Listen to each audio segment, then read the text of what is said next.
ഇന്നത്തെ ചിന്തയ്ക്ക് ആധാരമായി ഒരു ഭാഗം വിശുദ്ധ വേദപുസ്തകത്തിൽ നിന്ന് വായിക്കുവാൻ ഞാൻ ആഗ്രഹിക്കുന്നു. അതിനാധാരമായി ശമൂവേലിൻ്റെ 1-ാം പുസ്തകം 12-ാം അധ്യായത്തിൻ്റെ 22-ാം വാക്യം ഞാൻ വായിക്കുന്നു. യഹോവ തൻ്റെ മഹത്തായ നാമം നിമിത്തം തൻ്റെ ജനത്തെ കൈവിടുകയില്ല. നിങ്ങളെ തൻ്റെ ജനമാക്കിക്കൊള്ളുവാൻ യഹോവയ്ക്ക് ഇഷ്ടം തോന്നിയിരിക്കുന്നു. ഒരിക്കൽ കൂടി ഞാൻ വായിക്കാം. യഹോവ തൻ്റെ മഹത്തായ നാമം നിമിത്തം തൻ്റെ ജനത്തെ കൈവിടുകയില്ല. നിങ്ങളെ തൻ്റെ ജനമാക്കിക്കൊള്ളുവാൻ യഹോവയ്ക്ക് ഇഷ്ടം തോന്നിയിരിക്കുന്നു. ഈ ഭാഗം വിശുദ്ധ വേദപുസ്തകത്തിൽ നമ്മൾ വായിക്കുമ്പോൾ നമുക്ക് മനസ്സിലാക്കാൻ കഴിയുന്നത് ഇതൊരു വിടവാങ്ങൽ സന്ദേശമായിട്ട് നമുക്ക് കാണുവാൻ കഴിയുന്നുണ്ട്. ഒരുപാട് വിടവാങ്ങൽ സന്ദേശം നമ്മുടെ സഭാതലത്തിലും ലോകതലത്തിലും നമ്മൾ കണ്ടിട്ടുണ്ട്, കേട്ടിട്ടുണ്ട്. അതിൽ നിന്ന് തീരെ വിഭിന്നമായ ഒരു വിടവാങ്ങൽ സന്ദേശമാണ് ഈ ഭാഗം വായിക്കുന്ന, പഠിക്കുന്ന നമുക്ക് കാണുവാനും കഴിയുന്നത്. 12-ാം അധ്യായത്തിൻ്റെ 1-ാം വാക്യത്തിൽ അനന്തരം ശമൂവേൽ എല്ലാ ഇസ്രായേലിനോടും പറഞ്ഞു തന്നാൽ, നിങ്ങൾ എന്നോട് പറഞ്ഞതിൽ ഒക്കെയും ഞാൻ നിങ്ങളുടെ അപേക്ഷകൾ കേട്ട് നിങ്ങൾക്ക് ഒരു രാജാവിനെ വാഴിച്ചു തന്നു.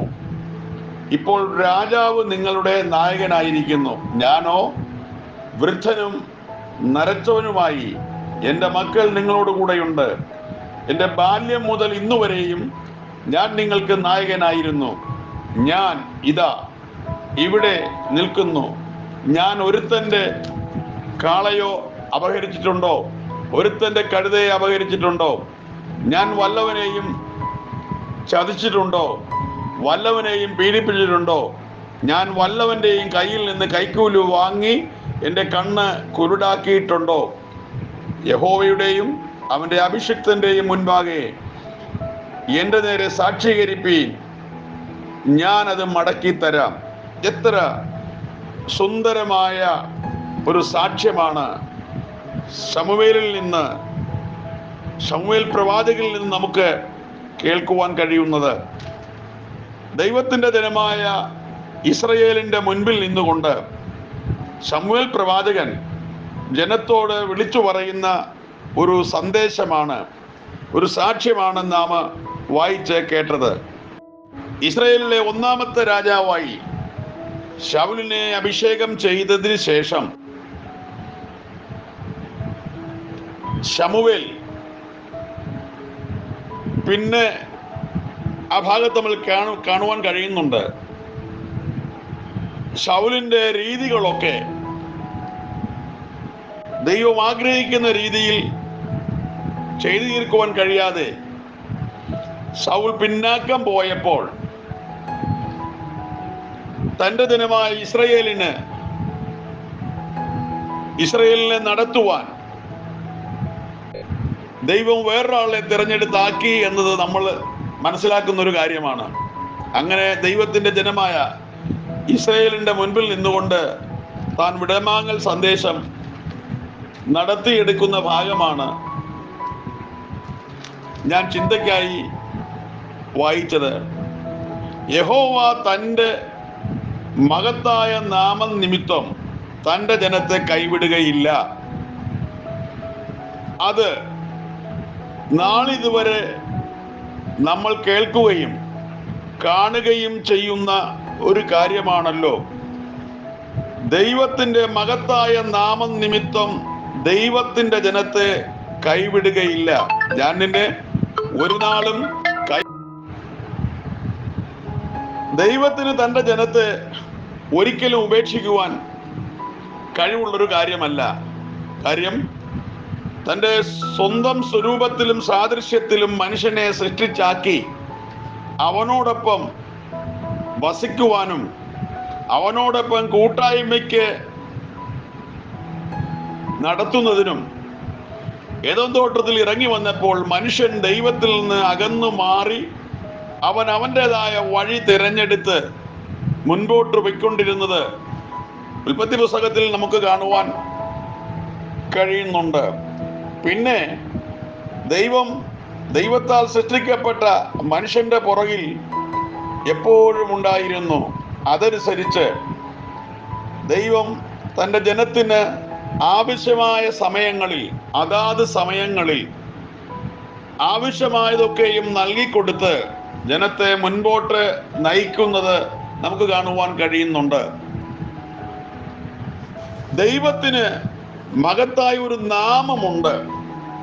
ആ നാമത്തിന്റെ മുൻപിൽ ആരൊക്കെ ആ അഭയം ചൊല്ലിയിട്ടുണ്ടോ, ആരെല്ലാം ആശ്രയിച്ചിട്ടുണ്ടോ, അവരെ ഒരു നാളും അനാഥരായി വിടുവാൻ ദൈവം തുനിഞ്ഞിട്ടില്ല. അത് നമുക്ക് അറിയുവാനും മനസ്സിലാക്കുവാനും കഴിയുന്ന ഒരു കാര്യവുമാണ്. നമ്മൾ പുറപ്പാട് പുസ്തകത്തിലേക്ക് വരുമ്പോൾ അതിൻ്റെ 14-ാം അധ്യായത്തിൻ്റെ 13-ാം വാക്യം വായിക്കുമ്പോൾ, ഭയപ്പെടേണ്ട, ഉറച്ചു നിൽപ്പീൻ, യഹോവ ഇന്ന് നിങ്ങൾക്ക് ചെയ്യുവാനിരിക്കുന്ന രക്ഷ കണ്ടുകൊള്ളുവീൻ. നിങ്ങൾ ഇന്ന് കണ്ടിട്ടുള്ള മിസ്രയീമ്യരെ ഇനി ഒരു നാളും കാണുകയില്ല എന്ന് അവിടെ നമുക്ക് കാണുവാൻ കഴിയുന്നുണ്ട്. കാര്യം, പെസഹ കുഞ്ഞാടിന്റെ രക്തത്താൽ വീണ്ടെടുക്കപ്പെട്ട ജനം ഫറവോന്യ അടിമത്വത്തിൽ നിന്ന് പലായനം ചെയ്ത് ദൈവം തൻ്റെ ദാസനായ മോശയിലൂടെ അവരെ മരുഭൂമിയിലേക്ക് നടത്തുന്നതിൻ്റെ മുന്നോടിയായി ചെങ്കടലിൻ്റെ അടുത്ത് എത്തിയപ്പോൾ നടത്തിപ്പുകാരനായ മോശയ്ക്ക് മുൻപോട്ടുള്ള യാത്രയെക്കുറിച്ചൊരു വികലത, ഒരു ഭയം കടന്നു വന്നപ്പോൾ മോശയോട് ധൈര്യമായി പറഞ്ഞു, മോശേ, എന്തിന് അമാന്തിക്കുന്നു, എന്തിന് നീ ഭയപ്പെടുന്നു എന്ന് ദൈവം ചോദിച്ചു. എന്നിട്ട് ദൈവം മോശയോട് പറയുന്നതൊക്കെ പുറപ്പാട് പുസ്തകം 13-ാം അധ്യായത്തിലേക്ക് വരുമ്പോൾ നമുക്ക് കാണുവാൻ കഴിയുന്നത്, മനസ്സിലാക്കുവാനും കഴിയുന്നുണ്ട്. വളരെ പ്രയാസങ്ങളും പ്രതികൂലങ്ങളും പ്രതിസന്ധികളുടെ മുൻപിൽ നിന്ന് ഫറവോന്റെ രാജ്യത്തിൽ നിന്ന് തൻ്റെ ജനത്തെ, ദൈവത്തെ മഹത്വപ്പെടുത്തുന്നതിനെ വിളിച്ചിറക്കി കൊണ്ടുവന്ന മോശയുടെ മുൻപിൽ ചെങ്കടൽ ഒരു വലിയ വിലങ്ങുതടിയായി നിലകൊണ്ടപ്പോൾ ഫറവോന്റെ കൊട്ടാരത്തിൽ വച്ച് വെള്ളത്തെ രക്തമാക്കിയതും കൂടിലിട്ട് 10 ബാധകളുമൊക്കെ അയച്ചെടുത്ത് മോശയുടെ പുറകിലുള്ള അല്ലെങ്കിൽ മുൻപിലുള്ള ദൈവം ഏറ്റവും വലിയവനെന്ന് സ്ഥാപിച്ചെടുത്ത് അങ്ങനെ ജനത്തെ ആരാധിപ്പാൻ മോശയോടൊപ്പം പറഞ്ഞു വിട്ട ആ ഫറവോനെ ഭയപ്പെടാതിരുന്ന മോശ ഇപ്പോൾ ചെങ്കടലിന്റെ അടുത്ത് വന്നപ്പോൾ അല്പം ഭയത്തിന്റെ തേരിലേറി എന്നൊരു സംശയം ഇല്ലാതില്ല. കാരണം ഭയപ്പെട്ടു പോയി. അതിന് കാരണമുണ്ട്. താൻ എവിടെ നിന്നാണോ പുറപ്പെട്ടതും, എവിടെ നിന്നാണോ ജനത്തെ ഇറക്കേണ്ടതിന് വില കൊടുത്തതും, അവരൊക്കെ പുറകിൽ പടകളായി എഴുന്നള്ളി വരുമ്പോൾ മുന്നോട്ട് പോകുവാൻ കഴിയാത്ത തരത്തിൽ വലിയ ചെങ്കടൽ നിലകൊണ്ടപ്പോൾ മോശ അവിടെ നിന്ന് ദൈവത്തോട് പ്രാർത്ഥിക്കുവാൻ തുടങ്ങിക്കാണും. അപ്പോൾ മോശയോട് പറഞ്ഞു, ദൈവം പറഞ്ഞ കാര്യം നാം എല്ലാവരും പലപ്പോഴും ധ്യാനിക്കുകയും വായിക്കുകയും പ്രസംഗിക്കുകയും ചെയ്തൊരു കാര്യമാണ്. സാധാരണ പ്രതിസന്ധികൾ വരുമ്പോൾ, പ്രയാസങ്ങൾ വരുമ്പോൾ, ഭയവികലത വരുമ്പോൾ, രോഗങ്ങൾ വരുമ്പോഴൊക്കെ തന്നെ പല ആശ്രയ സ്ഥാനങ്ങളിലും നമ്മൾ കണ്ണുവയ്ക്കുകയും ലക്ഷ്യം വയ്ക്കുകയും അവരിൽ നിന്ന് സഹായങ്ങൾ നമ്മൾ പ്രതീക്ഷിക്കുകയും ചെയ്യുന്നുണ്ട്. എന്നാൽ ഇവിടെ നമ്മുടെ ദൈവം, വിളിച്ചിറക്കിയ ദൈവം ചെങ്കടലിന്റെ അടുത്ത് കൊണ്ടുവന്നിട്ട് മോശയോട് പറഞ്ഞു, പറഞ്ഞില്ല. ഇതുവരെ ഞാൻ കൊണ്ടുവന്നു, ഇനി നിങ്ങൾ നിങ്ങളുടെ കാര്യം നോക്കിക്കോ എന്ന് പറഞ്ഞ് നമ്മുടെ കർത്താവ്, നമ്മുടെ ദൈവം പിന്മാറിപ്പോയതായിട്ട് അവിടെ രേഖകളൊന്നുമില്ല. കാര്യം മഹത്തായ നാമം ധരിച്ചവന്റെ നാമത്തിലാണ് ജനം ഇറങ്ങി പുറപ്പെട്ടത്. അതുകൊണ്ട് ചെങ്കടലിന്റെ അവിടെ വന്ന് വഴിയിൽ വച്ച് അവരിൽ നിന്ന് മാറി സഞ്ചരിക്കാതെ മോശയോട് ദൈവം പറഞ്ഞു, മോശേ, നിന്റെ കയ്യിൽ ഞാനൊരു വടി തന്നിട്ടുണ്ട്, ധൈര്യമായി ചെങ്കടലിലേക്ക് നീട്ടി അതിനെ വിഭജിക്കുക. അത്യന്താപേക്ഷിതമാണ്. ഏതൊരു വിശ്വാസിക്കും പ്രതികൂലങ്ങളും പ്രതിസന്ധികളും പ്രശ്നോത്തരികളും വരുമ്പോൾ തനിക്കൊരു അഭയമായി നിലകൊള്ളുവാൻ ഒരു സങ്കേതം ആവശ്യമാണ്, ഒരു വലിയ ഉയർന്ന തലം ആവശ്യമാണ്. ഇവിടെയാണ് നമുക്ക് നമ്മുടെ ദൈവത്തെ പറ്റിപ്പിടിക്കുവാൻ കഴിയുന്നത്. പറ്റിപ്പിടിക്കുക എന്ന വാക്ക് പറയുമ്പോൾ അതിൻ്റെ അർത്ഥവ്യാപ്തി മനസ്സിലാക്കണമെങ്കിൽ എങ്ങനെയാണ് പറ്റിപ്പിടിക്കുന്നു എന്ന് നമ്മൾ അറിയേണ്ടിയിരിക്കുന്നു. വർഷങ്ങൾക്കപ്പുറത്ത് ഒരിക്കൽ ഒരു സഭായോഗത്തിന് ഞാൻ സംബന്ധിച്ചപ്പോൾ അവിടെ ഒരു സഹോദരി എഴുന്നേറ്റ് പറഞ്ഞൊരു സാക്ഷ്യം, ഒരു മരത്തിൽ ഇത്തിൽ പറ്റിപ്പിടിക്കുന്നത് പോലെ കഴിഞ്ഞയാഴ്ച ഞാൻ എൻ്റെ ദൈവത്തെ പറ്റിപ്പിടിച്ചു, അല്ലെ ചേർന്ന് നിന്നു. പിന്നെ അന്വേഷിച്ചപ്പോൾ മനസ്സിലായത് 2 മക്കളുമായി യൗവനയുക്തയായ ഒരു സഹോദരി താമസിക്കുവാൻ വീടില്ലാതെ വാടക വീട്ടിൽ കഴിയുമ്പോൾ ഇഷ്ടപ്പെട്ടവന്റെ കൂടെ ഇറങ്ങിത്തിരിച്ച് അവരെ വഴിയിൽ വിട്ടേച്ച് വേറൊരു കൂടും തേടി പോയപ്പോൾ ഈ സഹോദരിക്ക് പറ്റിപ്പിടിക്കുവാൻ ഉള്ള ഒരേ ഒരു ആശ്രയമായിരുന്നു അവൾ അറിഞ്ഞ ദൈവം. അതുകൊണ്ട് കഴിഞ്ഞ ആഴ്ച മുഴുവനും അവൾ ദൈവത്തെ പറ്റിപ്പിടിച്ചു എന്ന് സാക്ഷ്യത്തിൽ നിന്ന് കേൾക്കുവാൻ എനിക്ക് കഴിഞ്ഞിട്ടുണ്ട്. പിന്നെ ഞാൻ ഒരു ദിവസം എൻ്റെ വീട്ടിലെ അയ്യത്ത് ഒരു ആഞ്ഞിൽ മരം നിപ്പുണ്ടായിരുന്നു. അതിൽ ധാരാളം ഇത്തിൽ പറ്റിപ്പിടിച്ചിട്ടുണ്ട്. ഞാനൊരു തോട്ടി എടുത്ത് താഴെ നിന്ന് അതിനെ പറിച്ചിടുവാൻ ശ്രമിച്ചപ്പോൾ എൻ്റെ അനുജൻ എന്നോട് പറഞ്ഞു, താഴെ നിന്ന് വലിച്ചാൽ അത് താഴെ വീഴത്തില്ല, മുകളിൽ കയറി അത് പറ്റിയിരിക്കുന്ന കൊമ്പിനെ മുറിച്ചു കളഞ്ഞാലേ അത് പൂർണ്ണമായി മാറ്റുവാൻ കഴിയുകയുള്ളൂ. ഇത് കേട്ടപ്പോഴാണ് എനിക്ക് ആ പഴയ സാക്ഷ്യം ഓർമ്മ വന്നത്. നോക്കുകേ, ദൈവത്തെ പറ്റിപ്പിടിക്കുന്ന ഒരാൾക്ക് പ്രശ്നങ്ങളും പ്രതിസന്ധികളും പ്രതികൂലങ്ങളും വരുമ്പോൾ മാറിപ്പോകാൻ പറ്റില്ല. കാരണം കരുത്തനായ ദൈവത്തിന്റെ കരത്തിന്റെ കീഴിലാണ് നാം എന്ന് അറിയേണ്ടിയിരിക്കുന്നു. അതാണ് ഇവിടെയും ചെങ്കടൽ കണ്ടിട്ട് ഭയപ്പെടാതെ മുന്നോട്ട് തന്റെ ജനത്തെ കൊണ്ടുപോകുവാൻ മോശയ്ക്ക് കിട്ടിയ ആ ദൈവശക്തി എന്ന് നമ്മൾ മനസ്സിലാക്കേണ്ടിയിരിക്കുന്നു. ഇതുപോലെയാണ് പ്രിയപ്പെട്ടവരെ ഈ ഭൗതിക ലോകത്തിൽ നമ്മളും ജീവിക്കുമ്പോൾ പ്രയാസങ്ങൾ, പ്രതിസന്ധികൾ, നീന്തിക്കടക്കാൻ കഴിയാത്ത പ്രശ്നങ്ങളുടെ കൂമ്പാരങ്ങൾ അലയടിച്ചുയരുമ്പോൾ നമുക്ക് ആശ്രയമായി നിൽക്കുന്ന, ബലമായി നിൽക്കുന്ന, നമ്മെ സഹായിക്കുന്ന, നമ്മെ സാന്ത്വനപ്പെടുത്തുന്ന ലോകത്തിലെ തത്വങ്ങളോ ലോകത്തിലെ മറ്റിതര സങ്കേതങ്ങളല്ല, നമ്മുടെ ദൈവത്തെ അടുത്തറിഞ്ഞവർ എന്നേക്കും നിൽക്കുന്ന സിയോൻ പർവ്വതം പോലെ ആയിത്തീരുമെന്നാണ് വേദപുസ്തകം പറയുന്നത്. നാം വായിച്ച ഭാഗം, തന്റെ മഹത്തായ നാമം നിമിത്തം യഹോവ തന്റെ മഹത്തായ നാമം നിമിത്തം തന്റെ ജനത്തെ കൈവിടുകയില്ല. ആ നാമം വഹിച്ചവരാണ് ചെങ്കടലിന്റെ മുൻപിൽ വന്നിട്ട് തളർന്നു പോകാതെ ചെങ്കടലിനെ 2 വിഭാഗിച്ച് ഉണങ്ങിയ നിലത്തൂടെ കയറി അക്കരെ ചെന്ന് പാട്ടുപാടുവാൻ, നൃത്തം ചെയ്യുവാൻ സാഹചര്യം ലഭ്യമായെങ്കിൽ, ഇന്ന് എന്നെ കേൾക്കുന്ന സ്നേഹിതരെ, ഇങ്ങനൊരു അവസ്ഥയാണ് നിങ്ങളുടെ ജീവിതത്തിൽ ഉണ്ടായിട്ടുണ്ടെങ്കിൽ ഈ ദിവസങ്ങളിൽ അപ്പുറം കയറി അക്കരെ കയറി പ്രശ്നങ്ങളെ പരിഹരിച്ചുകൊണ്ട് അതിനെ നീന്തിക്കടന്നുകൊണ്ട് ദൈവകൃപയിൽ സന്തോഷിക്കാനുള്ള അവസരമാണ് ഈ 2024 അവസാന മാസങ്ങളെന്ന് നമ്മൾ മറന്നു പോകരുത്. അതിനാൽ നമ്മുടെ ദൈവം മഹത്തായ ദൈവമാണ്. പോരാ, അതിനപ്പുറത്ത് നമ്മുടെ ദൈവത്തിൻ്റെ നാമം അതിനേക്കാളും വലിയതാണ് എന്ന് ഉള്ള തിരിച്ചറിവ് നമ്മൾക്ക് ഉണ്ടാകേണ്ടത് അത്യന്താപേക്ഷിതമാണ്.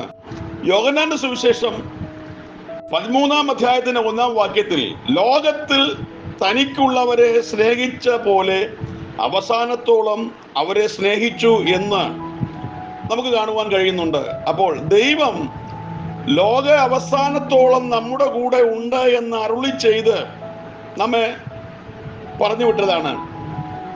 ലോകത്തിൽ തനിക്കുള്ളവരെ സ്നേഹിക്കുവാൻ കഴിവും കെൽപ്പും പ്രാപ്തനുമായ ഒരു ദൈവമാണ് നമ്മുടെ ദൈവം. അതിനാൽ മഹത്തായ നാമം വഹിക്കുന്ന നമ്മുടെ ദൈവം നമ്മളെ പ്രതികൂല സാഹചര്യങ്ങളെ തരണം ചെയ്യുവാനുള്ള കരുത്തും ബലവും നൽകി നമ്മെ നടത്തുമെന്നതിന് യാതൊരു പക്ഷാന്തരവുമില്ല എന്ന് നമ്മൾ അറിയേണ്ടിയിരിക്കുന്നു. എസ്തേറിന്റെ പുസ്തകം 4-ാം അധ്യായത്തിന്റെ 14-ാം വാക്യത്തിൽ നമുക്ക് കാണുവാൻ കഴിയുന്നുണ്ട്. വളരെ പരിചിതമായ ഒരു വേദഭാഗമാണ് ആ ഭാഗം.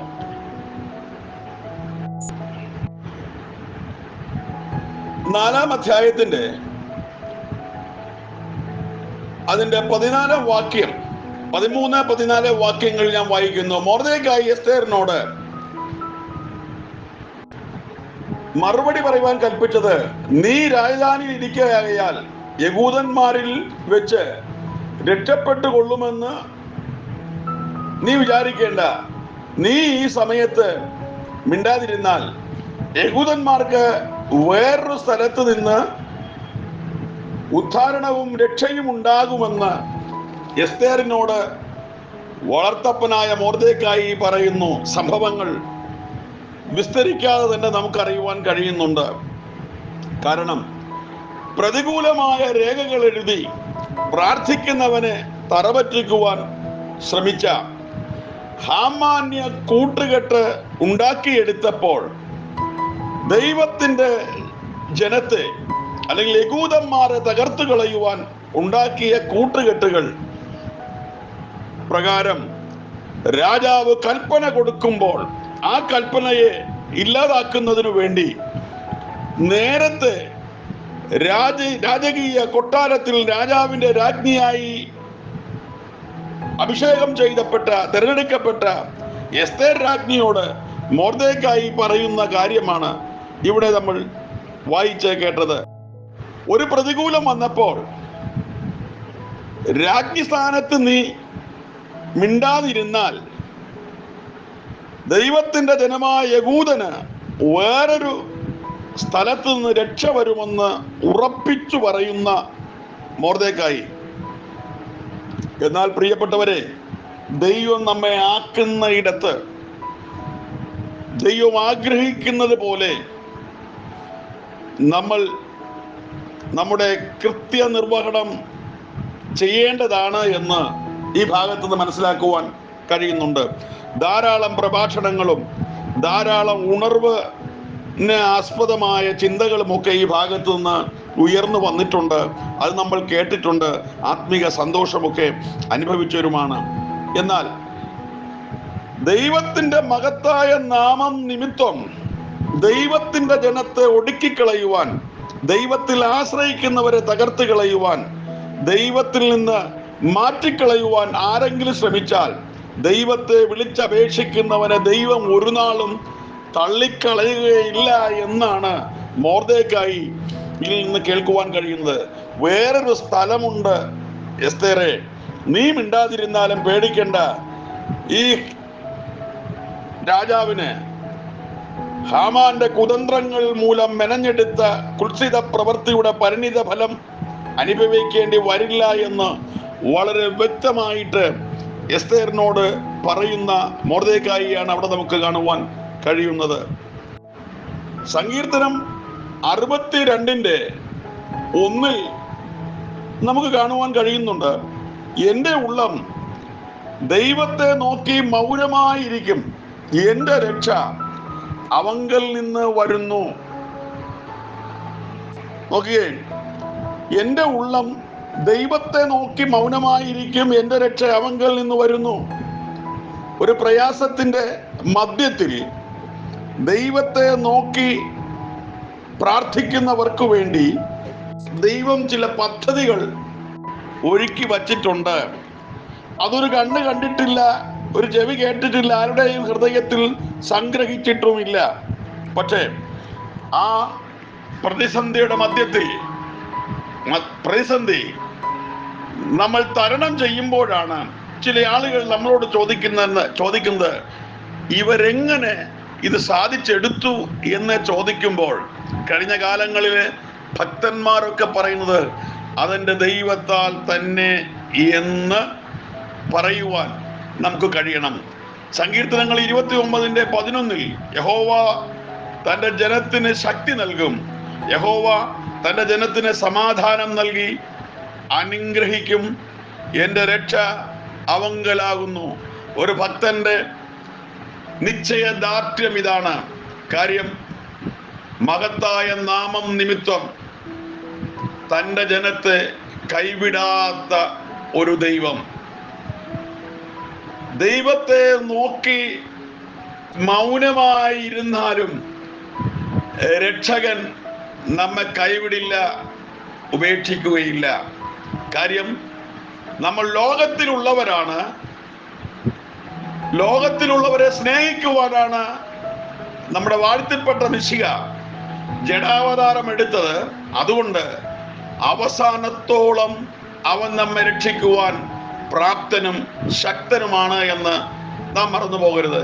എപ്പോഴും നമ്മൾ പലതിനെയും ചൊല്ലി പലതും വിചാരിച്ച് മനസ്സ് കലങ്ങി ഒരടി മുൻപോട്ട് വയ്ക്കുവാൻ കഴിയാതെ ഇരിക്കുമ്പോൾ, ചുറ്റുപാട് നോക്കുമ്പോൾ കൂരിലിട്ട് ഭീകരതാണ്ഡവം ആടിക്കൊണ്ട് നമ്മെ തകർത്ത് കളയുമെന്ന് നമുക്ക് തോന്നിയേക്കാം.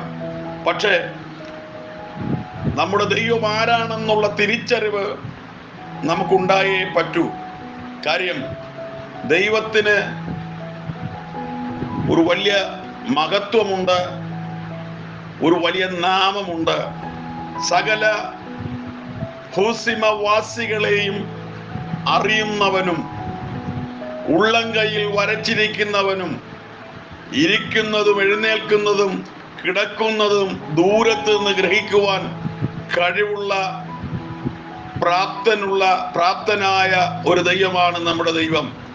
പോരാ, തങ്ങൾ ഏകാഗ്രചിത്തരായിരിക്കുന്നവരാരെങ്കിലും ഉണ്ടോ എന്ന് കാണേണ്ടതിന് അവന്റെ കണ്ണ് ഭൂമിയിൽ ഊടാടിക്കൊണ്ടിരിക്കുന്നു. ഇന്ന് രാത്രി എന്റെ ശബ്ദം കേൾക്കുന്ന പ്രിയപ്പെട്ടവരെ, ആ കണ്ണിന്റെ കീഴിലാണോ നമ്മളെങ്കിൽ നാം അനുഭവിക്കുന്ന, നാം കടക്കുവാൻ കഴിയാതിരിക്കുന്ന പ്രശ്ന പർവ്വതങ്ങളെ നീന്തിക്കടക്കുവാൻ, ചവിട്ടിക്കയറുവാൻ പ്രാപ്തി തരുന്ന മഹത്തായ നാമം പേറുന്ന നമ്മുടെ ദൈവത്തിന് കഴിയുമെന്നുള്ള ഉറച്ച വിശ്വാസമാണ് നമ്മുടെ ഹൃദയങ്ങളിൽ ഉണ്ടാകേണ്ടത്.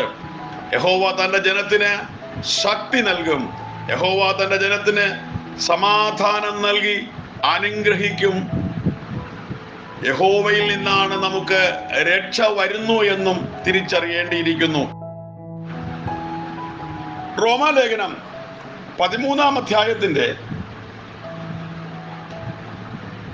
11, 12, 13 വാക്യങ്ങൾ നമ്മൾ വായിക്കുമ്പോൾ നമുക്കവിടെ കാണാൻ കഴിയുന്ന ചില കാര്യങ്ങളുണ്ട്. റോമാലേഖനം 13-ാം അധ്യായത്തിന്റെ 11, 12, 13, 14 വാക്യങ്ങൾ ഞാൻ വായിക്കാം.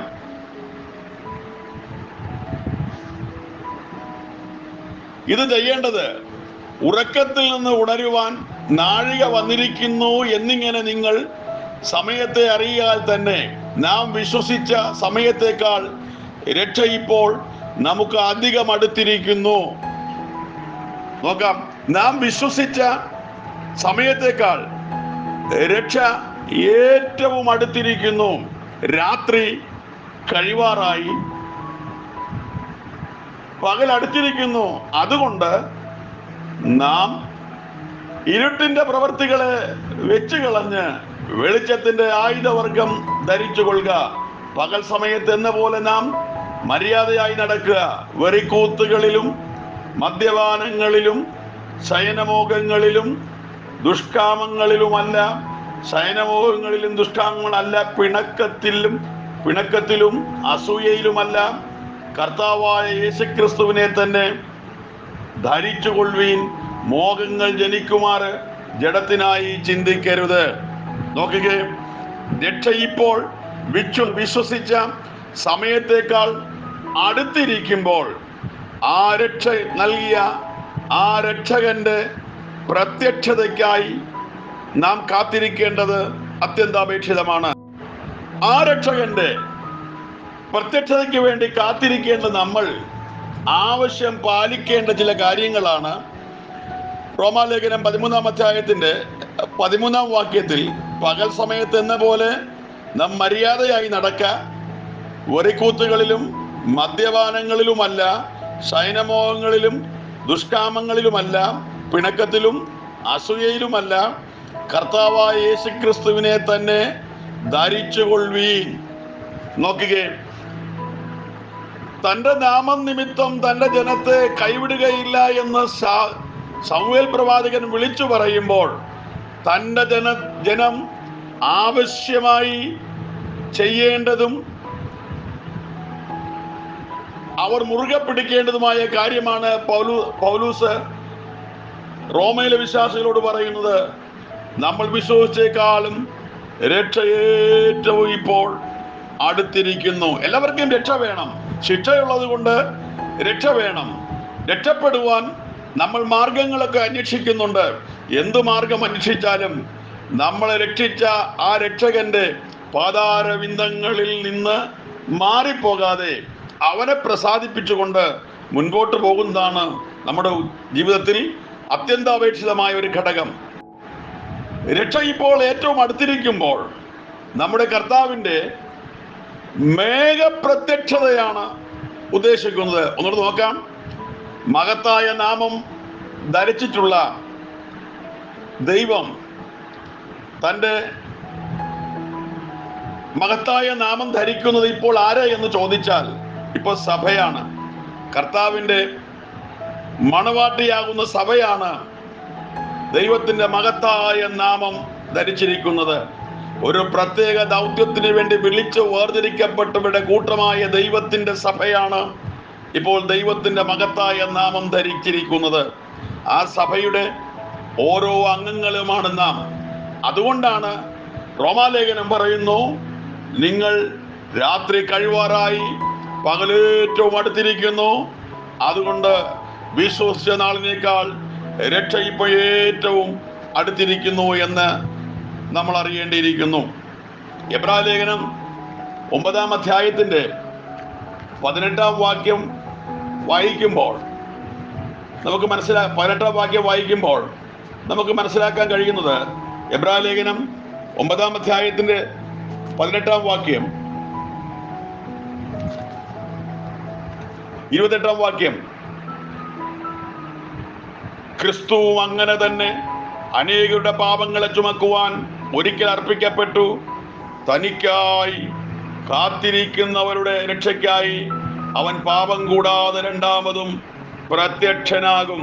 കണ്ടോ, പാപം കൂടാതെ രണ്ടാമതും അവൻ പ്രത്യക്ഷനാകും. ഞാൻ നേരത്തെ പറഞ്ഞതുപോലെ മഹത്തായ നാമം ധരിച്ചിരിക്കുന്ന സഭയെ ചേർക്കുവാൻ അവൻ പാപം കൂടാതെ രണ്ടാമതും പ്രത്യക്ഷനാകുമെന്ന കാര്യത്തിൽ യാതൊരു തർക്കവുമില്ല. അതിനാൽ ഇരുട്ടിന്റെ പ്രവൃത്തികളെ അഴിച്ചു കളഞ്ഞിട്ട് പിന്നെയും നാം ദൈവത്തിനു വേണ്ടി നിലകൊള്ളണം. ദൈവരാജ്യ വിസ്തൃതിക്ക് വേണ്ടി നമ്മൾ ജീവിക്കണം. കാര്യം, നമ്മളിൽ ദൈവം ആഗ്രഹിക്കുന്നത് അവൻ്റെ നാമത്തെ ധരിച്ചിരിക്കുന്നവരായിരിക്കണം.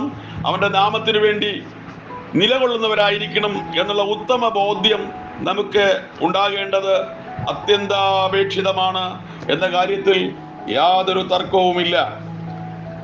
1 തെസ്സലോനിക്ക ലേഖനം 4-ാം അധ്യായത്തിന്റെ 16-17 വാക്യങ്ങളിൽ നമുക്ക് കാണുവാൻ കഴിയുന്നത്, കർത്താവ് താൻ ഗംഭീരനാദത്തോടും പ്രധാന ദൂതന്റെ ശബ്ദത്തോടും ദൈവത്തിന്റെ കാഹളത്തോടും സ്വർഗത്തിൽ നിന്ന് ഇറങ്ങി വരികയും ക്രിസ്തുവിൽ മരിച്ചവർ മുൻപേ ഉയർത്തെഴുന്നേൽക്കുകയും ചെയ്യും. പിന്നെ ജീവനോടെ ശേഷിക്കുന്ന നാം അവരോടൊരുമിച്ച് ആകാശത്തിൽ കർത്താവിനെ എതിരേൽപ്പാൻ മേഘങ്ങളിൽ എടുക്കപ്പെടും. ഇങ്ങനെ നാം എപ്പോഴും കർത്താവിനോട് കൂടെ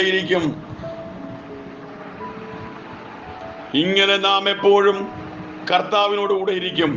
തന്റെ മഹത്തായ നാമനിമിത്തം തന്റെ ധനത്തെ ചേർക്കുവാൻ നമ്മുടെ കർത്താവ് വരും. താമസമെന്നെ അത് സംഭവിക്കാൻ പോവുക. ലോക സംഭവങ്ങൾ അതിനെ വിളിച്ചോതിക്കൊണ്ടിരിക്കുമ്പോൾ നാം എവിടെ എത്തി നിൽക്കുന്നു? ഭയപ്പെടേണ്ട, ഉറച്ചു നിൽപ്പീൻ. യഹോവ ഇന്ന് നിങ്ങൾക്ക് ചെയ്യുവാനിരിക്കുന്ന രക്ഷ കണ്ടുകൊള്ളുവീൻ എന്ന കാര്യം നമ്മൾ മറന്നു പോകാതെ, ലോകത്തിൽ തനിക്കുള്ളവരെ സ്നേഹിച്ചതുപോലെ അവസാനത്തോളം അവൻ നമ്മെ സ്നേഹിച്ച വേറൊരു സ്ഥലത്ത് നിന്ന് നമുക്ക് രക്ഷ ഉണ്ടാകുമെന്നുള്ള ആ മൊർദെഖായിയുടെ വാക്കുകളെ വിലക്കെടുത്തുകൊണ്ട് ഈ ദിവസങ്ങളിൽ രക്ഷയെ ഉറപ്പാക്കി മുൻപോട്ട് പോകുവാൻ നമുക്ക് കഴിയണം. യോഹന്നാന്റെ സുവിശേഷം 14-ാം അധ്യായത്തിന്റെ 3-ാം വാക്യത്തിൽ, ഞാൻ നിങ്ങൾക്ക് സ്ഥലം ഒരുക്കുവാൻ പോകുന്നു. ഒരുക്കിയാൽ ഞാൻ ഇരിക്കുന്ന ഇടത്ത് നിങ്ങളും ഇരിക്കേണ്ടതിന് പിന്നെയും നിങ്ങളെ വന്ന് ചേർത്ത് കൊള്ളും. നോക്കുകയെ, മഹത്തായ നാമം ധരിച്ച ദൈവം നമ്മെ വിളിച്ചതുപോലെ ഇരിക്കുന്ന ഇടത്ത് ഇരുത്താമെന്ന് പറഞ്ഞാണ് നമ്മെ വിളിച്ചത്. ചുമ്മാതെ മെനക്കെട്ട് നടക്കാനല്ല വിളിച്ചത്. കർത്താവ് വാനവികായസിൽ പ്രത്യക്ഷപ്പെടുമ്പോൾ നാം അവരോടുകൂടെ തേജസ്സിൽ വെളിപ്പെടുന്ന ഒരു മഹത്തായ സംഭവം ഇനി നടക്കാൻ പോവുകയാണ്. അതിൻ്റെ ഭാഗവാക്കായി തീരുവാൻ ലോകത്തിൽ തനിക്കുള്ളവരെ കർത്താവ് സ്നേഹിച്ചിട്ട് വാക്യം കൊടുത്തു. എന്താ വാക്യം കൊടുത്തത്? ഞാൻ നിങ്ങൾക്ക് സ്ഥലമൊരുക്കാൻ പോയിരിക്കുന്നു. സ്ഥലമൊരുക്കിയാൽ പിന്നെയും വന്ന് ഞാൻ നിങ്ങളെ ചേർത്തുകൊള്ളും. ആ വാക്യങ്ങൾ നമ്മുടെ ഹൃദയങ്ങളിൽ അലയടിച്ചുയരട്ടെ. നാം ഒറ്റയ്ക്കല്ല, നാം പരിക്ഷീണരല്ല, നാം ദുഃഖിതരല്ല, നാം പീഡിതരല്ല, നമ്മൾ രോഗികളല്ല, നമുക്കൊരു യാതൊരു ആകുലതയുമില്ല. ഭയത്തിന്റെ ചിറകിലേറിയുള്ള ആ യാത്ര അവസാനിപ്പിച്ചിട്ട് എൻ്റെ കർത്താവ് വരാൻ സമയമായി എന്ന് പറഞ്ഞുകൊണ്ട് കർത്താവ് തൻ ഗംഭീരനാദത്തോടും പ്രധാന ദൂതന്റെ ശബ്ദത്തോടും ദൈവത്തിന്റെ കാഹളത്തോടും കൂടെ സ്വർഗത്തിൽ നിന്ന് ഇറങ്ങി വരുമ്പോൾ നാമും അവനോടൊപ്പം മേഘങ്ങളിൽ എടുക്കപ്പെടുവാനുള്ളവരാ എന്നറിഞ്ഞുകൊണ്ട് അവന്റെ മഹത്തായ നാമം ധരിച്ചിരിക്കുന്ന ദൈവസഭയിലെ അംഗങ്ങളെ ഭയപ്പെടുവാൻ ഒന്നുമില്ല. കാലം തീരാറായി, കാഹളം കേൾക്കാറായി. കർത്താവിന്റെ വരവ് ഏറ്റവും ആസന്നമായിരിക്കുന്നു. ഇനി ചെങ്കടലല്ല നമ്മുടെ ജീവിതത്തിലെ വിഷയം. യാതൊരു പ്രശ്നവുമില്ല. ഹാമാന്റെ വെല്ലുവിളി നമ്മുടെ ജീവിതത്തിൽ ഒരു പ്രശ്നമില്ല. നമ്മുടെ കർത്താവാണ് വാക്കുന്നത്, ഇരിക്കുന്ന ഇടത്ത് ഇരുത്താമെന്ന്. അവന്റെ വരവിനായി നമുക്ക് ഒരുങ്ങാം. അതിനായി നമുക്ക് മുന്നോട്ട് പോകുവാൻ വലിയവനായ കർത്താവ് സഹായിക്കട്ടെ എന്ന് ആത്മാർത്ഥമായി പ്രാർത്ഥിച്ചുകൊണ്ട് എൻ്റെ ഈ സന്ദേശത്തിന് ഞാനിവിടെ വിരാമം കുറിക്കുന്നു. മാറാനാഥ.